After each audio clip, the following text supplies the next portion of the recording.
Les femmes et les hommes qui ont construit ce monde ont, de siècle en siècle, apprivoisé la nature. La terre, le feu, l'eau, l'air. Avec ces éléments ou par leur combinaison, ils ont appris comment produire et canaliser les énergies pour développer les activités, les industries, les sociétés. Au détriment de cette planète, la Terre.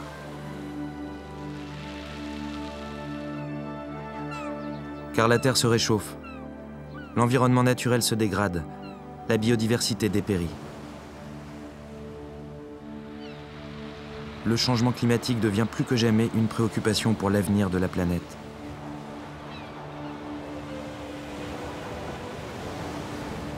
Comment concilier l'évolution de nos sociétés avec un développement durable ?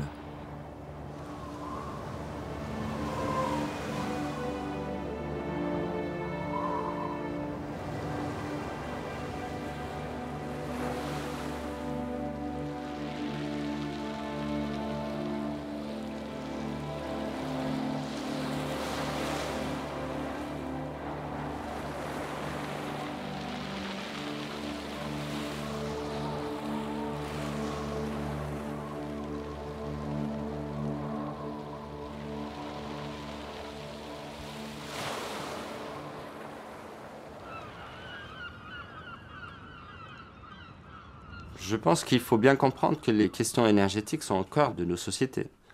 C'est vraiment le cœur de notre machine économique. C'est souvent proche du cœur du pouvoir aussi. Quand on regarde les liens entre grands groupes énergétiques et pouvoir politique, et pas seulement en France d'ailleurs, on a souvent des liens très forts. Les grands groupes énergétiques sont parmi les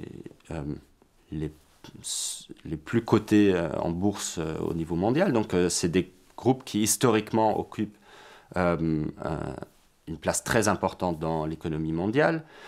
C'est parmi les premières multinationales qui ont vraiment été créées et qui ont dominé la scène internationale.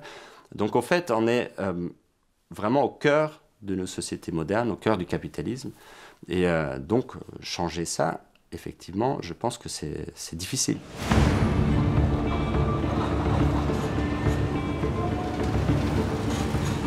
Du monde, encore du monde. Du monde qui travaille, du monde qui se chauffe, du monde qui se déplace, du monde que l'on transporte. Nos sociétés se nourrissent d'énergie en quantité astronomique. Mais voilà, la ressource pétrole est vouée à se tarir. Le charbon produit trop de CO2. Le nucléaire, controversé, est abandonné par certains pays. Nos sociétés cherchent à les remplacer par l'utilisation d'énergies renouvelables, inépuisables, comme le soleil ou le vent. Pour répondre à ce défi, nous nous sommes dotés de nouveaux monstres technologiques qui permettent, par exemple, de transformer la force du vent en électricité. Il est temps de mettre ces technologies à l'épreuve, de la poser en mer, là où les vents sont les plus réguliers et les plus forts.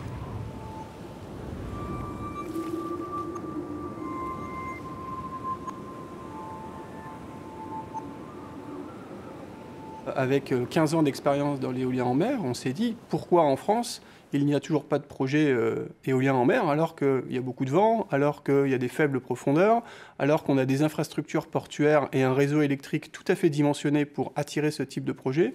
Donc on a fait une cartographie des espaces où techniquement on peut implanter l'éolien en mer. Et il se trouve que la façade Manche présente des atouts extrêmement importants et on a identifié donc différents secteurs, notamment au large de Fécamp, un vaste potentiel pour développer un projet. La région Haute-Normandie et maintenant la Normandie est la première région énergétique de France puisqu'il y a une centrale EDF au Havre, il y a des centrales nucléaires en Normandie, donc il y a des atouts aussi du fait du réseau de transport de l'électricité qui est très performant dans notre région. Donc on a beaucoup d'atouts, que ce soit la place Havraise ou la Normandie, pour accueillir cette nouvelle filière énergétique. La transition énergétique ressemble parfois à une course contre la montre. Pourtant, ces 2 dernières décennies, les Allemands, les Danois ou même les Anglais n'ont pas hésité à développer l'industrie offshore. Tandis qu'en France, Tout reste à faire pour maîtriser et construire ces énormes machines à produire de l'électricité et les faire pousser en pleine mer. En Normandie, en face des falaises, 2 parcs éoliens aux dimensions impressionnantes devraient voir le jour. Le parc de Fécamp accueillera 83 éoliennes offshore, celui de Dieppe-le-Tréport, 62, avec pour base industrielle le port du Havre. Les atouts du Havre sont nombreux. Le premier, c'est peut-être un atout géographique que nous avons depuis très longtemps, puisque c'est déjà celui qui justifiait le choix de créer le Havre par François Ier, c'est celui d'être à égale distance entre Brest et Dunkerque. Le Havre est à égale distance entre Brest et Dunkerque, et donc nous avons une position centrale dans toute la Manche. Et donc, premier avantage, un atout de centralité. Deuxième avantage, un grand port maritime, avec un savoir-faire industriel, logistique, maritime, qui est reconnu par tout le monde. Alors il y a une longue tradition. Le Havre est une ville du 19e siècle, c'est-à-dire une ville de la révolution industrielle. Donc le paysage industriel, il est ici puissant. Il a aussi toutes ces caractéristiques négatives que sont la pollution, le bruit. Mais la population, elle a l'habitude de l'industrie. Donc elle n'a pas les mêmes réticences que les populations d'autres grandes villes qui verraient s'implanter une industrie. Je crois qu'il y a une ouverture à l'industrie ici qui n'est pas forcément dans d'autres villes.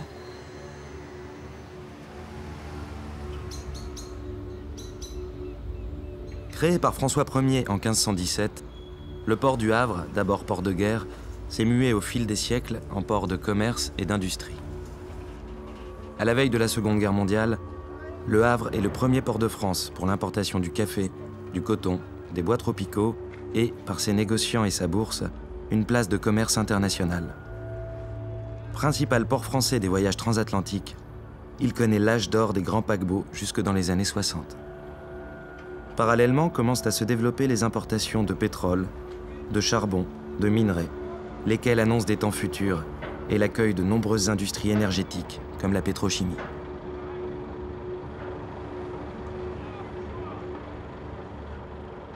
Donc on est ici devant le port d'Antifer qui vient d'avoir 40 ans et c'est un port qui a été construit pour créer une annexe au port du Havre pour amener du pétrole. Et on s'imaginait à l'époque qu'on allait importer de plus en plus de pétrole. Et l'avenir a démontré que, suite aux différents chocs pétroliers, que c'était un peu surdimensionné. En tout cas, c'était une erreur stratégique de l'époque. La France s'est rêvée à un moment donné une puissance dans le domaine des fossiles, avec l'espoir de trouver du pétrole en grande quantité en France, mais aussi bien évidemment en Algérie, qui était française à l'époque. Donc ce rêve-là, avec l'indépendance de l'Algérie, avec les explorations qui ne donnent pas grand-chose, donc était mort à partir des années 60 à peu près. Et donc se met en place une nouvelle politique énergétique, accélérée par les crises énergétiques des années 70, qui misent essentiellement donc, sur le nucléaire. Et donc c'est le plan Mesmer, et c'est le développement très volontariste, très poussé par l'État, par EDF, de cette forme d'énergie. Et c'est d'ailleurs une caractéristique des politiques énergétiques françaises. Donc il y a régulièrement des mises en débat des questions énergétiques. Les deux les plus récentes, c'était le Grenelle de l'environnement, bien sûr, et maintenant le débat national sur la transition énergétique. Quand le projet de Fécamp, du parc éolien de Fécamp est arrivé, eh bien, on a trouvé que c'était une opportunité très intéressante pour notre territoire, mais aussi pour la France. Et puis, on est à l'époque où il y a eu la COP21, il y a eu les différentes conférences mondiales, et on porte, nous, cette alternative énergétique constructive. Donc, c'est un lieu un peu symbolique de transition entre un monde et un autre, entre une époque et une autre. Un autre horizon se dessine. Le mirage d'un pétrole abondant s'estompe. Il faut semer au cœur des territoires un renouvellement durable, celui de l'industrie des énergies renouvelables, comme celui de l'éolien posé en mer, qui semble annoncer, pour les femmes et les hommes de la région, des retombées économiques, l'espoir de nouveaux emplois. Un renouvellement porté par les vents du Havre.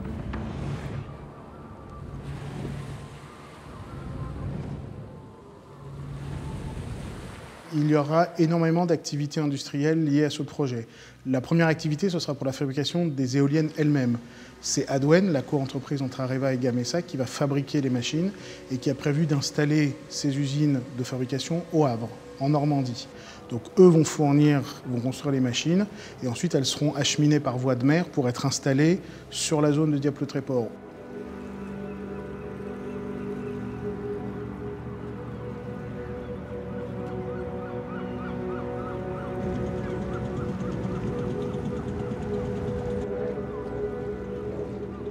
Le chantier va durer entre 2 et 3 ans.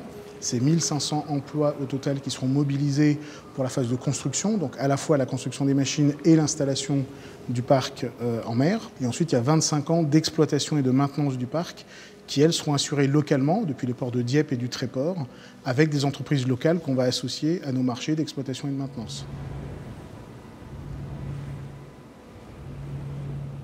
Ce qui est important de retenir, c'est qu'une éolienne, c'est 3600 composants. À peu près.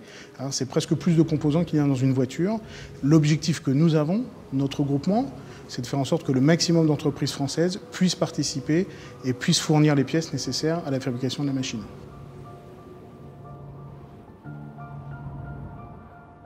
Très rapidement, on a pu se positionner, d'une part parce qu'on est, entre guillemets, le gros industriel havrais qui pouvait répondre pour partie à la demande d'Areva à ce moment-là, sur une demande de fabrication de tours des éoliennes.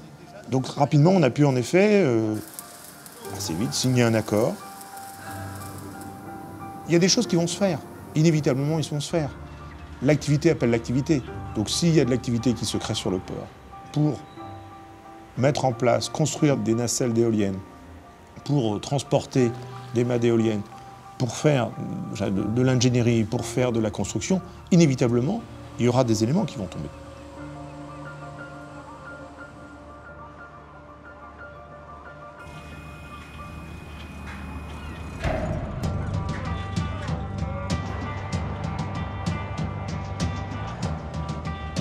Les signes du changement sont quelquefois perceptibles.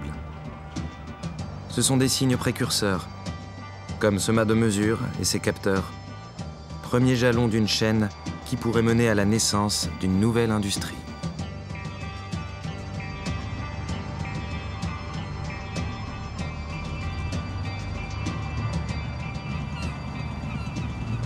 Quand la fenêtre météo était propice, cette fondation est partie, je crois qu'elle faisait 85 ou 86 mètres de haut in fine, donc une partie béton et une partie métallique.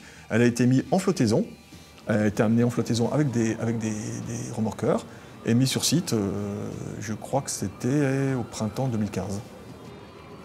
Le mât de mesure, il a été installé pour estimer plus précisément le potentiel éolien. Il y a un certain nombre de capteurs qui ont été installés pour ce sujet-là. Et puis on en a aussi profité pour compléter notre connaissance du site d'un point de vue technique, au niveau du courant, de la houle, et puis d'un point de vue environnemental, puisqu'il y a des observations qui sont faites sur les oiseaux via des radars, de l'écoute pour les mammifères marins et d'autres sujets. Il est évident qu'il nous est indispensable d'abord de connaître le milieu sur lequel on souhaite s'implanter, faire ce qu'on appelle l'état initial, qu'est-ce qui se passe sur la zone, et ensuite de mesurer, d'envisager d'abord les impacts que vont créer ce projet, et ensuite de les mesurer. Mettre en place un parc éolien offshore, c'est planter au fond de la mer des machines gigantesques et élancées, dont la grasse pèse près de 1000 tonnes et d'une hauteur totale de près de 200 mètres. Ça sous-entend des travaux absolument monstrueux où il va falloir décaper l'endroit où vont reposer les éoliennes. Donc il faut mettre la roche à nu et déposer tous les sédiments à côté. Donc vous allez avoir une eau qui va être complètement turbide et pendant longtemps. Vous allez avoir forcément des modifications de la faune et de la flore autour. Et puis il va falloir enterrer des câbles, ce qu'on dit ensouiller, assez profondément, puisque ces câbles vont transporter des courants importants et que les champs magnétiques qu'ils induisent sont excessivement mal supportés par les animaux, en particulier par les animaux qui vivent au fond, les poissons de fond, comme les raies par exemple, comme les sols, les limandes, qui sont une ressource naturelle importante dans la région, et qui sont dérangés. Il y a eu des études qui montrent parfaitement que ces animaux sont très perturbés, et au mieux ils s'en iront. L'effet qui peut être le plus avéré durable, c'est lorsque les types d'implantation, fondation ou battage de pleux, aboutissent à altérer pour un certain nombre d'années les fonds sur lesquels ont lieu, d'une part, où on retrouve les nourrisseries, ou bien sur lesquels subsistent les proies de ces poissons. Donc ils sont obligés d'aller ailleurs. Donc de ce côté-là, effectivement, là encore par une chaîne alimentaire et non pas directement, il peut y avoir des effets assez importants. Bon, donc ce sont surtout des effets indirects sur toutes les espèces, à commencer par les oiseaux. Donc ça, ce sont des conséquences à court terme. Mais il y en a encore d'autres pour lesquelles l'investisseur ne fournit aucune réponse particulière. Par exemple, ces éoliennes, afin d'éviter la corrosion, devront être protégées par un système d'anodes solubles. Une anode soluble, c'est quoi? C'est un gros bloc d'alliage dont le but est d'éviter la corrosion pour l'éolienne, mais qui fond progressivement dans l'eau. On en a sur beaucoup de bateaux, vous savez, sur un bateau c'est tout petit. Là le problème sur une éolienne de cette taille-là, c'est plusieurs tonnes chaque éolienne, chaque plaque de métal. Or ces plaques contiennent entre autres de l'aluminium. L'aluminium, on connaît sa toxicité pour la faune et la flore. On ne sait pas quelle sera la quantité qui sera déversée, qui va être solubilisée, disons, dans la mer. Donc on ne connaît pas non plus les conséquences. Les impacts sont très mineurs. Il faut relativiser. Les éoliennes du parc éolien en mer de Fécamp vont être distantes d'1 kilomètre les unes des autres. Notre emprise en termes de travaux est extrêmement faible sur cet espace-là. C'est comme si vous imaginez planter un pylône dans un champ tous les kilomètres. Vous imaginez assez facilement que les impacts que vous allez générer sur l'environnement vont être extrêmement localisés.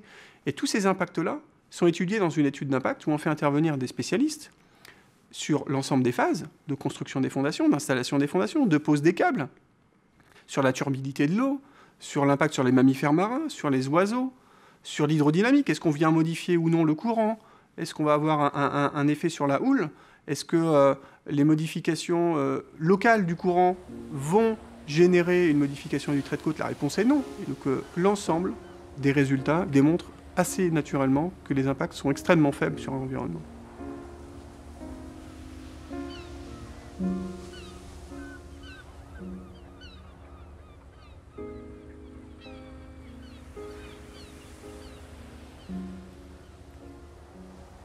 Oui, effectivement, il y a des impacts sur le milieu naturel, mais paradoxalement, on a eu beaucoup d'études sur l'impact sur l'environnement avec ce parc éolien qu'on n'avait jamais eu auparavant.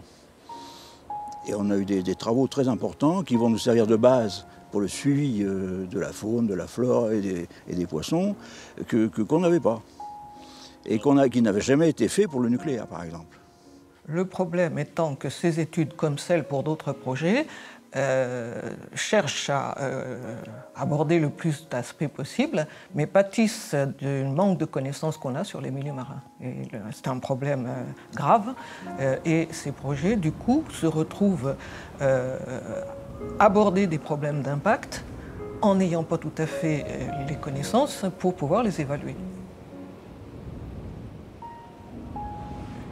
En France, on peut le dire, on est un peu en retard sur la recherche là-dessus, par rapport à d'autres pays comme le Danemark ou l'Allemagne ou l'Angleterre qui ont développé cette énergie depuis plus longtemps que nous et donc qui ont plus de recul et qui ont aussi plus de fonds finalement générés par la rente de la vente de l'électricité éolienne offshore. Donc quand les entreprises font de l'argent, ils font des bénéfices, ils peuvent aussi, entre guillemets, dépenser une certaine partie de cet argent pour développer la recherche. En France, la recherche sur le renouvelable et sur l'éolien offshore est plutôt financée par la région ou l'État.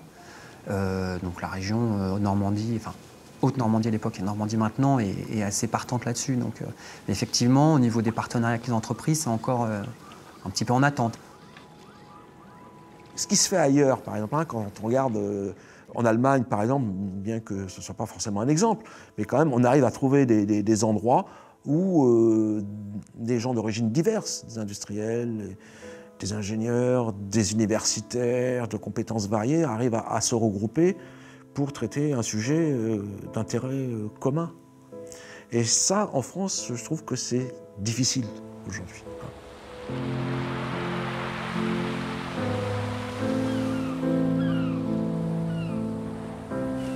Ces machines qui avalent du vent pour faire de l'électricité pourraient venir gâcher le paysage ancestral normand.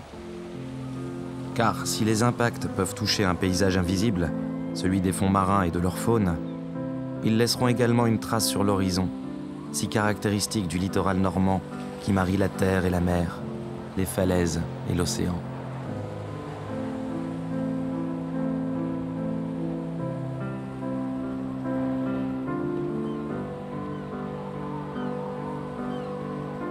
On est situé ici à Étretat.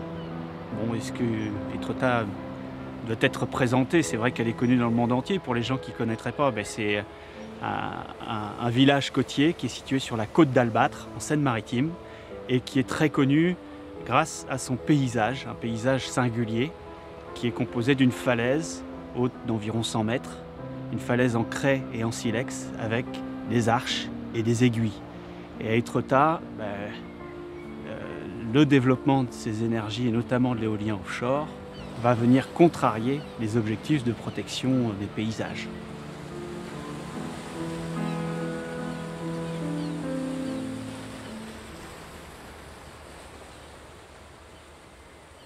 Étretat a été associé dès le début au choix des zones, pour sélectionner une zone qui soit la plus propice eu égard aux enjeux paysagers, créer des alignements spécifiques aussi pour réduire l'emprise visuelle du parc sur l'horizon, avoir un parc qui soit le plus éloigné possible. Et donc les concertations avec Étretat, c'est très bien passé parce qu'ils ont été associés en amont dans le choix de la zone, dans le choix du projet, et ils n'ont pas subi ce projet-là. Est-ce que la part du sensible a été prise en compte par les opérateurs, les développeurs du projet éolien offshore, quel qu'il soit, mais en particulier à Étretat? Je ne crois pas. On a pris en compte des éléments qui sont quantifiables, qui sont comptabilisables. La biodiversité, par exemple, c'est quelque chose qu'on peut chiffrer, qui peut rentrer dans des ordinateurs, dans des machines. Mais la nature, elle n'a pas été prise en compte. Quand je parle du mot nature, je parle de cette part sensible, de cette part émotionnelle, parce que ici, vous êtes dans des espaces qui nous permettent de se libérer des conditionnements de la société. C'est ça qui va être mis à mal par l'implantation du parc éolien offshore face aux falaises d'Étretat. C'est que ces éléments qui vont être posés sur l'horizon, ils vont être visibles et ils vont impacter ce sentiment d'évasion, ce sentiment de liberté, ce sentiment d'immensité qu'on peut avoir quand on vient sur ces falaises.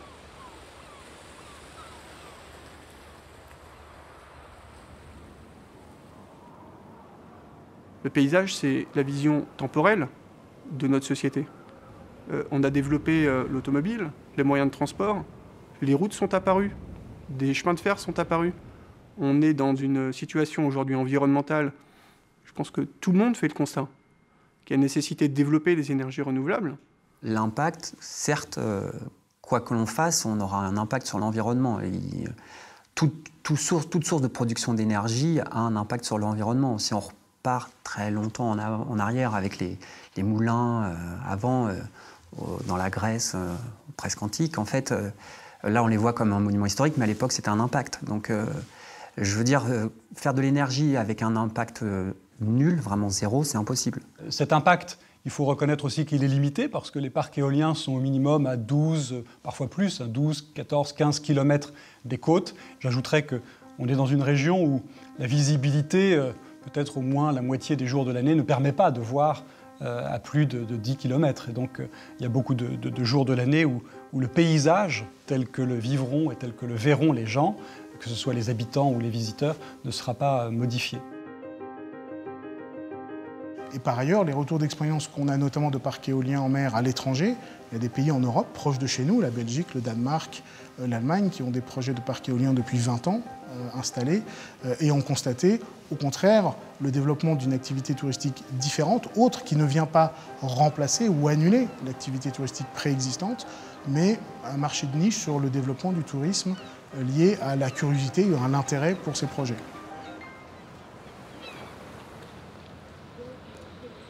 peut faire un tourisme intelligent, on peut montrer ce qui se fait aujourd'hui en termes d'innovation, d'invention, de nouvelles voies. Et moi, je pense que ça, c'est un aspect touristique. Et on est sur un lieu symbolique, donc à la limite, moi, je suis presque fier d'afficher une alternative qui soit tournée vers l'avenir, qui porte des valeurs d'environnement et de développement aussi économique, parce qu'on est sur un territoire où pour lequel c'est important de prendre en compte ces questions-là. C'est à la fois de la formation, c'est un avenir pour les jeunes, c'est des hautes technologies, c'est de l'innovation. En tout cas, j'aimerais bien que mon village ce serait un beau pied de nez, soit 100% énergie renouvelable.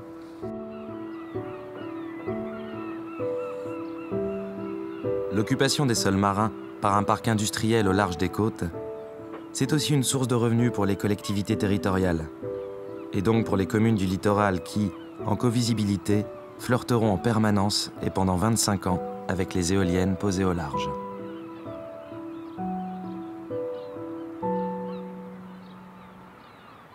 Oui, alors il génère des revenus fiscaux pour les communes qui sont très, très intéressants parce qu'en fait, quand on voit les communes du littoral qui sont très fiers de leurs casinos et qui s'inquiétaient beaucoup de la chute du chiffre d'affaires des casinos, vont avoir des recettes supérieures avec les éoliennes qu'avec le casino, quoi.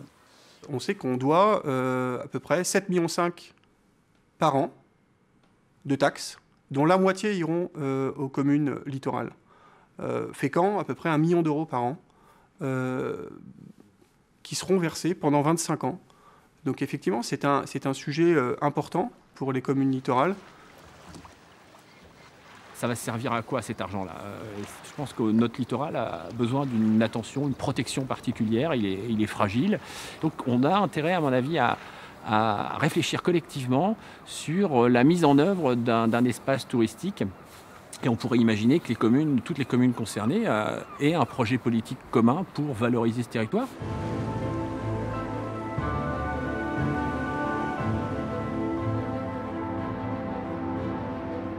La naissance d'une industrie, comme celle de l'éolien posé en mer, pourrait régénérer le tissu social et économique de la région. C'est un vent d'espoir que portent les 2 projets de parcs éoliens offshore, celui de Fécamp et celui du Tréport. Mais le vent de la mer amènera-t-il pour autant les emplois et les activités attendues localement ?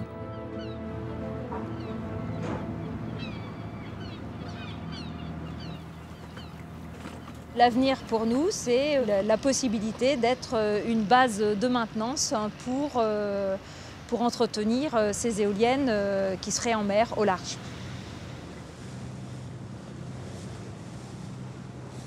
On est sur une 60aine d'emplois, mais c'est des emplois durables parce que c'est sur la durée du parc éolien. Et donc ce projet-là, nous, on l'attend aussi pour bien maintenir déjà nos services. Et il nous faut cette activité-là pour maintenir nos services. Ça va être très important. Ce qui se passe, je pense, sur le plan local, c'est qu'on est dans une zone qui, sur le plan emploi, est particulièrement sinistrée et que les investisseurs ont fait moult promesses sur les débouchés au niveau des emplois. Là, je crois que si on se réfère un petit peu à ce qui se passe ailleurs sur les autres parcs éoliens, malheureusement, ça ne sera pas comme ça. Et en particulier, les besoins de maintenance, eh bien, ce ne sont pas des grandes équipes locales qui viendront le faire. Ça fera comme sur tous les autres sites. Ce sont des équipes de spécialistes qui viennent et qui se déplacent de champ en champ. Le nombre d'emplois, à mon avis, sera très restreint. Alors, ce n'est pas la logique du projet. La logique du projet, c'est qu'aujourd'hui, en phase de développement, oui, on s'appuie sur des compétences qui sont issues de nos partenaires. EDPR, par exemple, a une énorme expérience dans l'éolien en mer de par les projets qui sont gagnés en Angleterre. Donc, on a besoin de cette expérience pour pouvoir développer nos projets. Par contre, quand il s'agira de développer l'activité d'exploitation et maintenance, qui est de notre responsabilité sur le projet, là, il n'est pas question de faire appel à des équipes existantes de nos actionnaires, d'Engie, d'EDPR ou de Neoen, d'abord parce que ce sont déjà occupés sur d'autres activités, et ensuite parce que nous avons à cœur et nous nous sommes engagés à favoriser l'emploi local pour ces activités-là.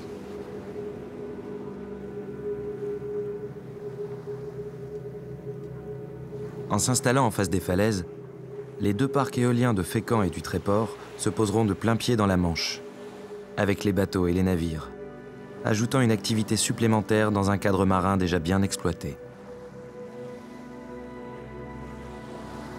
La Manche, une mer raccourcie, où le trafic est dense, où les usages du transport et de la pêche se côtoient inlassablement.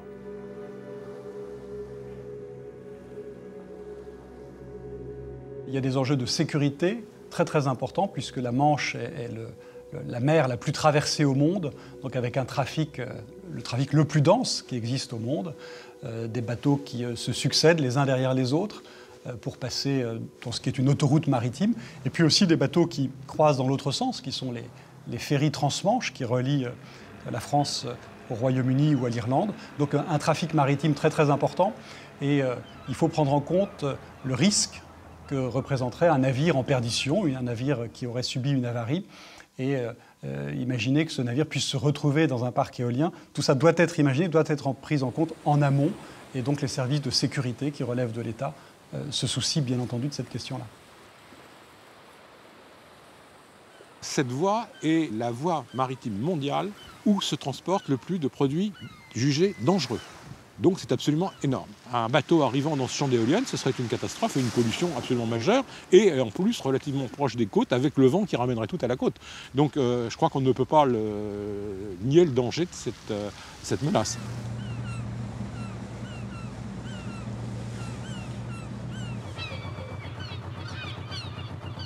La mer est nourricière. Les pêcheurs en connaissent les moindres recoins. C'est leur territoire de travail. C'est un territoire qui alimente la vie des ports et des habitants de la Normandie. Avec l'arrivée annoncée d'éoliennes posées en mer, sur des emplacements au large choisis par l'État, c'est l'inquiétude qui gagne les travailleurs de la mer devant des géantes machines. Comme si à nouveau David devait affronter Goliath. Le travail qu'on a entrepris avec les pêcheurs professionnels, ça a été de les associer dans le choix de la zone. C'est de comprendre leurs activités. Et les pêcheurs eux-mêmes nous ont indiqué leurs zones de pêche et les zones de moindre contrainte. Non pas qu'il n'y ait pas de pêche, mais c'est des zones qui sont moins pêchées. Et nous avons retenu ces zones de moindre contrainte pour développer le projet. D'un point de vue économique, on aurait eu intérêt à choisir probablement d'autres zones. Mais pour faire un projet de territoire, il est extrêmement important de prendre aussi les enjeux locaux. Et le travail avec la pêche est évidemment le travail principal à faire dans le développement d'un parc éolien en mer. On voit que sont de mieux en mieux prises en compte les demandes que l'on peut faire, les aménagements, etc. Ça s'est bien senti pour le champ de Fécamp. Pour celui de Dieppe-le-Tréport, c'est plus délicat parce qu'il s'agit de milieux qui semblent être un peu plus spécifiques et où c'est plus difficile d'éviter des impacts, en particulier concernant les espèces qui assurent la vie des pêcheurs et d'une partie des populations littorales, là aussi de façon indirecte.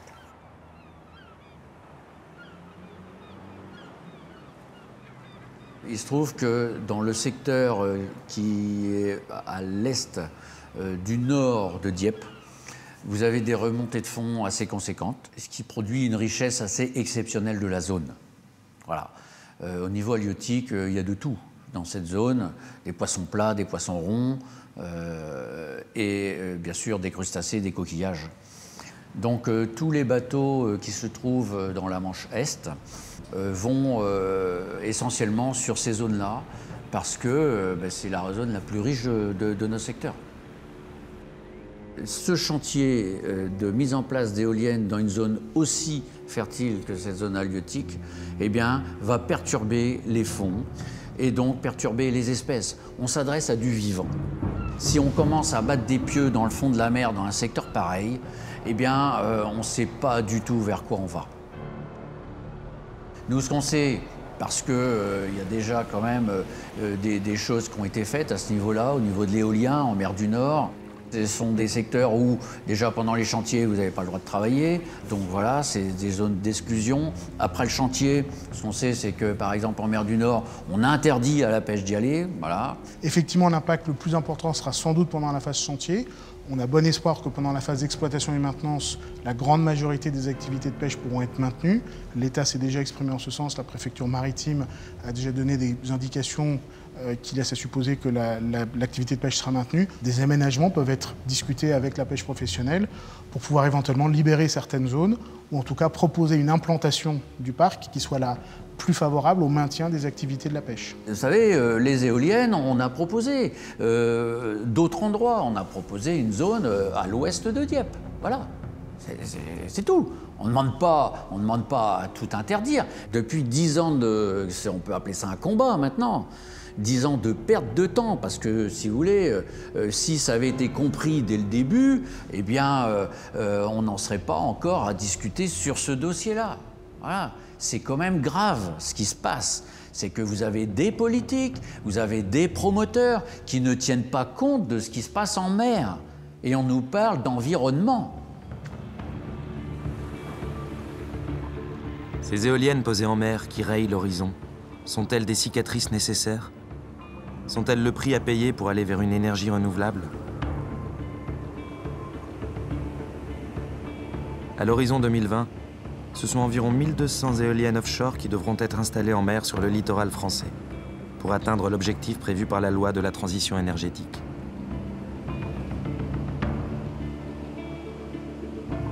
C'est un chantier immense qui est programmé. Sera-t-il achevé à temps?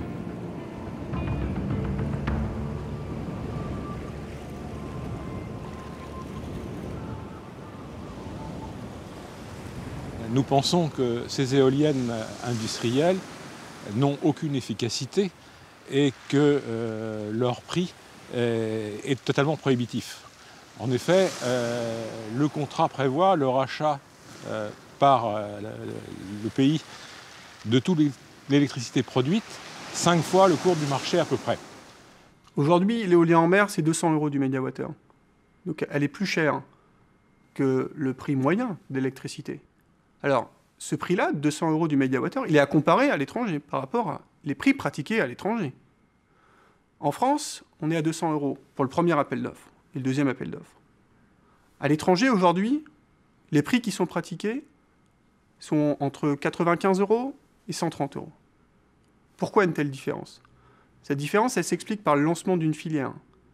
On a voulu créer une filière, on a bien fait, et c'était le prix à payer pour avoir une filière industrielle française. L'État s'est engagé, dès le Grenelle de l'environnement, à développer les énergies renouvelables. Je rappelle que d'ici 2020, l'engagement était d'avoir 23% d'électricité produite à partir de sources d'énergie renouvelable, et pour 2030, on est à 32%. C'est les objectifs que s'est fixé l'État. Il faut donc mettre les moyens pour tenir ces objectifs-là. L'éolien en mer va pouvoir permettre de répondre à une partie de ces engagements, pas seulement. Comme toute filière naissante, ça a été le cas pour plusieurs autres filières, de l'aéronautique, le nucléaire, les filières naissantes ont besoin effectivement d'être accompagnées au départ. Donc oui, au départ, la production d'électricité par l'éolien en mer est une production qui revient plus chère que la moyenne de la production électrique.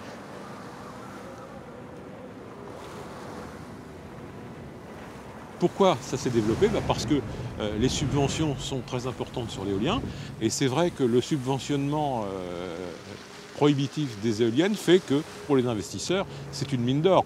Avoir une garantie de rachat de son courant, même si on n'en a pas besoin, c'est extraordinaire.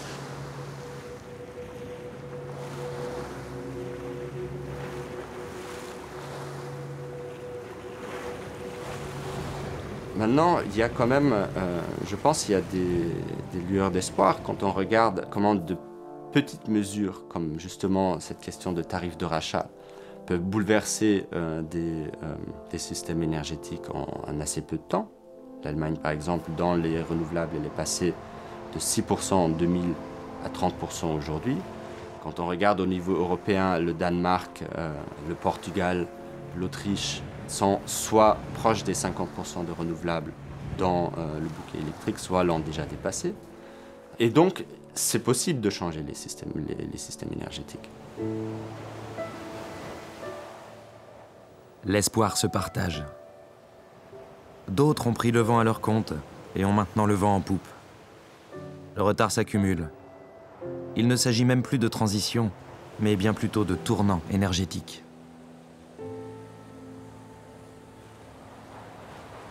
Je crois qu'effectivement, de toute façon, il va falloir choisir des sources d'énergie qui vont coûter plus cher. Je suis tout à fait d'accord avec ça. Mais ce qu'il faut savoir, c'est que celle-ci, non seulement elle est chère, mais surtout, elle ne répondra pas correctement aux besoins. Pensez que, en particulier, quand le temps est particulièrement froid, qu'on est dans une zone de haute pression, il n'y a pas de vent. Hein, et les éoliennes ne tournent pas. Et quand il y a trop de vent, elles ne tournent pas non plus. 30% de production du temps, même si on arrive à 35%, il reste quand même près de 70% d'électricité à trouver. Et c'est là-dessus qu'il faut faire des efforts. D'autant que, sans vouloir être pro-nucléaire, disons qu'en attendant qu'on ait une solution plus propre, nous étions, la France est suffisamment pourvue en sources d'énergie actuellement. On se vante d'avoir une électricité pas chère grâce au nucléaire, mais parce que les matériels sont amortis, mais malheureusement nos centrales sont en fin de vie là. Elles ont 30 ou 40 ans, et ces centrales-là, il va falloir les démanteler. Quand on aura intégré tous les coûts de démantèlement et de stockage des déchets, le prix du nucléaire va flamber de façon terrible. Donc en fait, les factures d'électricité vont flamber à cause du nucléaire, non pas à cause de l'éolien. La façon comment on met en œuvre les transitions énergétiques disent beaucoup sur les structures étatiques et sur les traditions en fait, des États. Et quand on regarde la transition énergétique en Allemagne, la Energiewende, une des caractéristiques de cette transition, c'était qu'on est passé d'un modèle où à peu près 80% des moyens de production électrique étaient dans la main de 4 grandes entreprises, à un modèle où aujourd'hui, dans le domaine du renouvelable, qui font désormais 30% du bouquet électrique en Allemagne, plus de la moitié sont détenus par des collectivités, par des individus et par des associations. Et donc, finalement, ce mode de développement a permis à l'Allemagne en fait, d'aller beaucoup plus vite que ce que les prévisions disaient.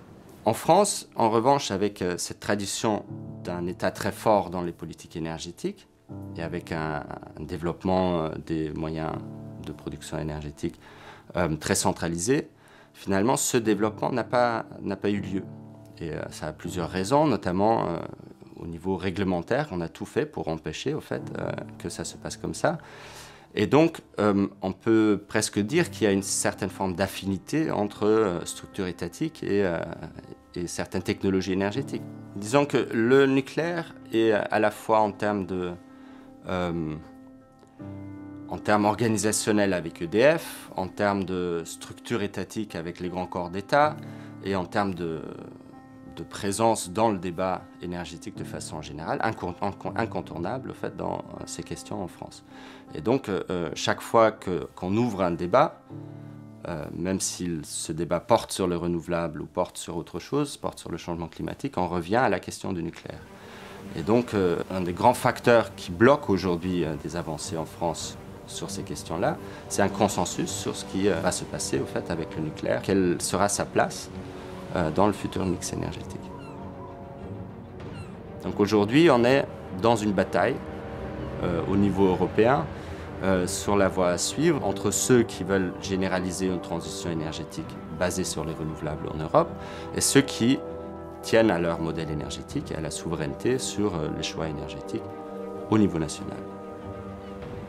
L'horizon de la transition énergétique se charge quelquefois d'incertitudes, tant il semble difficile d'accorder tout son monde. Entre éclaircies et nuages, c'est l'ombre du doute qui semble planer sur le territoire normand. Il y avait une volonté clairement affichée dans le cadre de l'appel d'offres de faire émerger une filière française. Mais on se rend bien compte que faire émerger une filière à partir de rien, c'est quand même très compliqué. Je pense qu'il y a un peu une désillusion, c'est-à-dire qu'il y a eu un grand tapage médiatique sur le fait qu'il y aurait des emplois, qu'il y aurait des marchés à prendre. Et puis on se rend compte que ça devient une course d'obstacles et une course dans la longueur. Ça fait depuis 2008 qu'on est sur le sujet. On a un peu l'impression que ça pourrait aller plus vite, on pourrait faire plus et mieux. Mais effectivement, on sent qu'il y a une grosse attente de la part de la population, notamment sur les usines qui vont s'installer au Havre, où pour l'instant, ça fait quelques années qu'on en parle, mais pour l'instant, on voit encore le terrain qui est en friche. C'est vrai que les gens sont dans une attente, quoi, et c'est perceptible. Vous Vous avez malheureusement peu de personnes qu'on peut faire le pas. Vous avez eu par contre des gens qui se sont installés, des gens qui sont venus pour faire de la géotechnie, pour faire un certain nombre de choses, qui ont pu arriver, mais les emplois industriels qu'on appelle tous de nos voeux, malheureusement, ils n'ont pas pu arriver. Et aujourd'hui, on aurait une usine, on ne saurait pas quoi mettre dedans. Il n'y a pas de commande à prendre aujourd'hui. Il y a juste des coûts.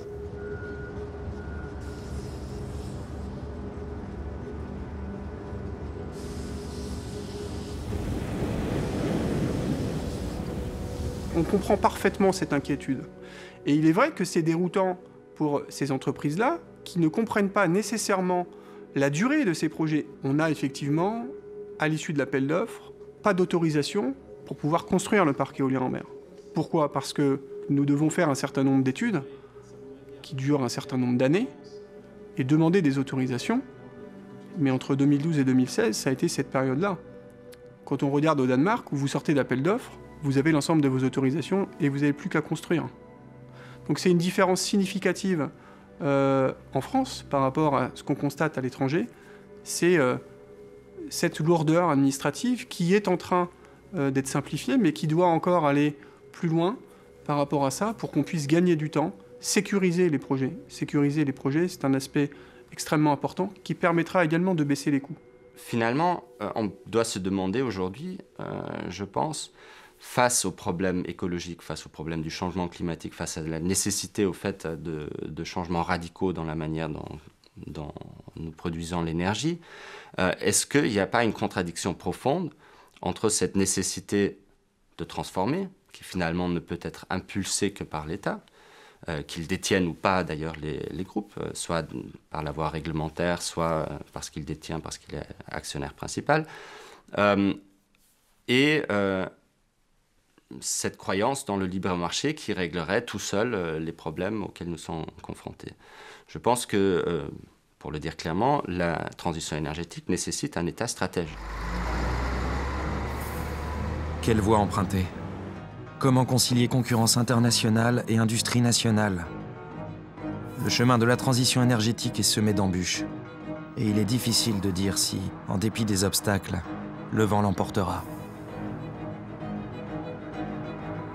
Il ne faut pas croire que les Normands vont travailler sur ces dossiers-là. Ce ne sont pas des dossiers normands-normands, ni franco-normands, d'ailleurs, hein, on est clair, ce sont des dossiers européens.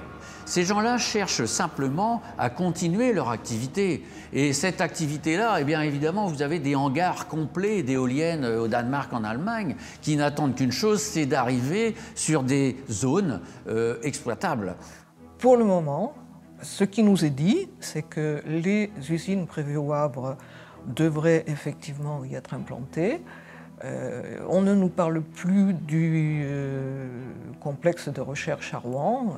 Il y a des incertitudes parce que les industriels qui portent la fabrication, qui s'apprêtent à fabriquer les éoliennes, sont dans une situation économique fragile, une situation financière fragile.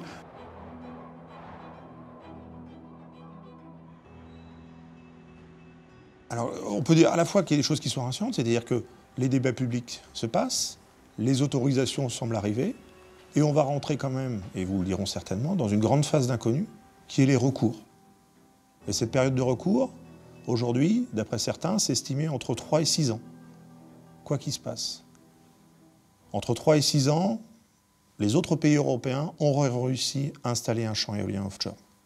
Pendant ce temps-là, nos concurrents européens vont s'être installés, vont avoir développé des moyens, auront donc encore acquis de la maturité et donc des capacités à faire des choses à des niveaux de prix qui demain, quand un novice viendra, il ne pourra pas atteindre.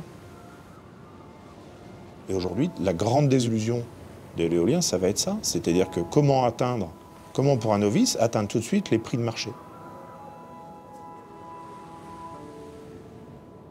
Après, je pense qu'effectivement, il va y avoir un boom dans pas longtemps. On a vu ça, j'ai fait le parallèle tout à l'heure avec l'éolien et le solaire parce que on a vu que ça commençait petit à petit, ça balbutiait et là c'est en train d'exploser.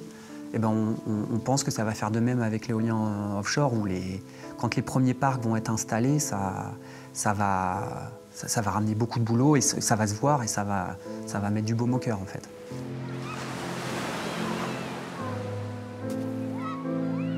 L'important de tout ça, c'est comment vivront nos enfants, qu'est-ce qu'ils pourront consommer, comment ils vont vivre, quels seront les problèmes de réchauffement climatique. Toutes ces questions environnementales, on leur doit une énergie propre, on leur doit quelque chose d'acceptable, de soutenable. C'est d'abord la sobriété, c'est d'abord un autre mode de vie, consommant moins d'énergie, moins de métal, moins de diverses ressources. Bon, c'est ça qui est prioritairement à mettre en place. Ce qui aujourd'hui est le plus difficile, il me semble, c'est vraiment toute la question qui touche au transport et donc au pétrole. Transformer le commerce mondial finalement, puisque c'est de ça aussi qu'il s'agit, le transport maritime, le transport aérien, etc. C'est beaucoup plus difficile et c'est finalement la grande question qui est devant nous.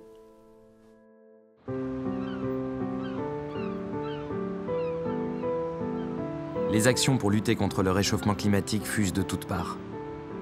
Les accords internationaux comme celui de Paris suite à la COP21 en sont la preuve écrite. Chaque nation affirme sa conscience de l'urgence du changement. Et pourtant, l'instant de la transition énergétique semble figé, pétrifié, englué dans les méandres de la croissance de nos sociétés. Alors, pourra-t-on faire face à un des plus grands défis du XXIe siècle? Les femmes et les hommes qui font ce monde, qui font l'avenir, ont pourtant toutes les cartes en main. La feuille de route est donnée, les objectifs sont connus, et il ne faudrait pas que tous ces accords ne soient, au Havre, en Normandie ou ailleurs, que du vent.